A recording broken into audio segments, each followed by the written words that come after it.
বৰ্তমান যুগটো হৈছে বিজ্ঞানৰ যুগ, যি সময়ত বৈজ্ঞানিকসকলে পৃথিৱীৰ বাহিৰে অন্য গ্ৰহত জীৱৰ সন্ধান অব্যাহত ৰাখিছে, সেই সময়ত এই ভাৰতবৰ্ষৰে এটা অংশত বাস কৰা এনে লোক আছে যি এই আধুনিকতাৰ পৰা সম্পূৰ্ণ নিলগত।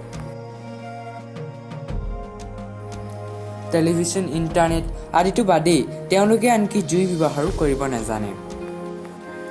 তেওঁলোকে মূলতঃ চিকাৰ কৰিয়েই জীৱন নিৰ্বাহ কৰিছে। তেওঁলোকৰ কৃষিকৰ্মৰ ওপৰতো কোনো ধাৰণা নাছিল। এই আদিবাসী লোকসকল আছে ভাৰতবৰ্ষত থকা কেন্দ্ৰীয় শাসিত অঞ্চল আন্দামান নিকোবৰ দ্বীপপুঞ্জৰ নৰ্থ চেণ্টিনেল নামৰ এটা দ্বীপত, আৰু তেওঁলোকক জনা যায় নৰ্থ চেণ্টিনেলিজ নামেৰে। তেওঁলোক আনুমানিক প্ৰায় 30,000 বছৰৰ পৰা 40,000 বছৰ ধৰি সেই ভূখণ্ডত বসবাস কৰি আছে বুলি অনুমান কৰা হৈছে। তেওঁলোকে কোনো টকা পইচাৰ লেনদেন কৰিবও নাজানে। তেওঁলোক এতিয়াও আধুনিক পৃথিৱীৰ সংস্পৰ্শলৈ অহা নাই। তেওঁলোকে শেহতীয়াকৈ বাতৰিৰ শিৰোনাম দখল কৰিছিল যেতিয়া সেই দ্বীপটোলৈ অৰ্থাৎ নৰ্থ চেণ্টিনেললৈ যোৱা এজন আমেৰিকান পৰ্যটক জন এলেন চাওক হত্যা কৰিছিল। হত্যাকাণ্ড হৈছিল 2018 চনৰ 17 নৱেম্বৰ তাৰিখে। তাৰোপৰি সহায়ৰ বাবে যোৱা কেইখনমান হেলিকপ্টাৰকো তেওঁলোকে ধনুকাঁড়লৈ প্ৰহাৰ কৰিছিল। 1974 চনত নেশ্যনেল জিঅ'গ্ৰাফিৰ পৰা কিছুমান তথ্য সংগ্ৰহ কৰিবলৈ যোৱা কিছু লোকৰ ক্ষেত্ৰতো একেই ঘটনা ঘটিছিল। কিন্তু তেওঁলোক ইমান উগ্ৰ হোৱাৰ আঁৰৰ কাৰণ কি?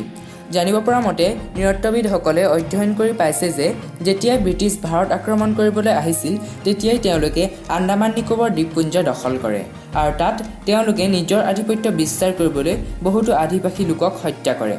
এই দ্বীপটোৰ জনসংখ্যা ক্ৰমান্বয়ে হ্ৰাস পাই বৰ্তমান প্ৰায় 500ৰ পৰা 400ৰ ভিতৰতহে আছে।